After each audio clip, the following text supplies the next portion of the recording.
Hello students, आप लोग के सामने एक छोटा सा क्वेश्चन है, लिखा हुआ find the roots of the equation. ये रूट्स निकालना, रूट्स का मतलब क्या होता है हम लोग का अल्फा और बीटा। मतलब सिंपल इसको सॉल्व करना, फैक्टराइज करना है। एक्स का पावर 2 है तो हम लोग का दो वैल्यू पॉसिबल होगा। तो देखो 3 इंटू 2 कितना होता है 6। 6 को हम लोग √6 इंटू √6 आराम से लिख सकते हैं। तो यहाँ पे लिख देंगे पहला जो है 3x² को वैसे लिख देंगे। ये माइनस का √6x माइनस का √6x प्लस 2 इक्वल टू 0। हम लोग क्या किए, मिडिल टर्म फैक्टर किए। मेरे पास जब इसको मल्टीप्लाई किए तो 6 आया। फिर इन दोनों को प्लस या माइनस करके बीच वाला नंबर लाना रहता है। तो √6 को जब √6 के साथ माइनस करें तो 0 हो जाएगा।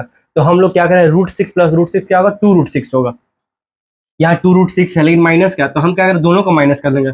माइनस √6x माइनस √6 दोनों को जोड़ो तो माइनस का 2√6 आएगा। और जब इन दोनों को मल्टीप्लाई करें तो √6 इंटू √6 क्या होता है 6 minus minus plus x into x² तो ये साइड वाला आना चाहिए।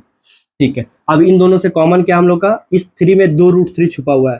तो एक √3x कॉमन ले लेंगे तो बचेगा √3x माइनस का √2। कैसे, देखो ये जो 3 है 3 को हम लोग लिख सकते हैं तो √3 इंटू √3, कोई दिक्कत नहीं है।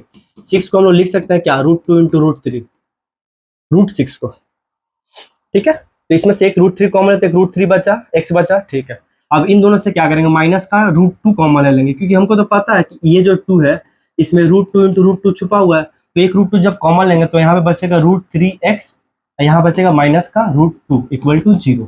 क्योंकि माइनस कॉमन लिया ना, इसमें से जब माइनस का √2 जब कॉमन है तो एक √3 बचेगा। √3x इसका साइन चेंज हो गया। मिडिल टर्म फैक्टर का रूल है कि ये दोनों सेम होना चाहिए, सेम है भी। तो √3x माइनस √2, यहाँ बचेगा √3x माइनस √2। तो दोनों का वैल्यू सेम आएगा। यहाँ से x equal to √2 divided by √3 आ जाएगा और यहाँ से भी सेम चीज x इक्वल टू √2 ये √3 से डिवाइड कर लेंगे तो हम लोग का ये हुआ वैल्यू। बोला था फाइंड द रूट्स, तो हम लोग का जो रूट्स है यही है, ये है। एक बोल सकते हैं कहीं ना कहीं एक अल्फा है, दूसरा हमारा क्या है, बीटा है। अल्फा और बीटा दोनों का दोनों सेम होगा। ठीक है, ऐसे ही छोटा छोटा सम्स चैप्टर एक्सरसाइज क्लास 9 10 कोई भी क्लास का, क्लास 9 10 11 कॉलेज के हैं तो आप लोग फॉलो कर सकते हैं राम सर को। Thank you so much.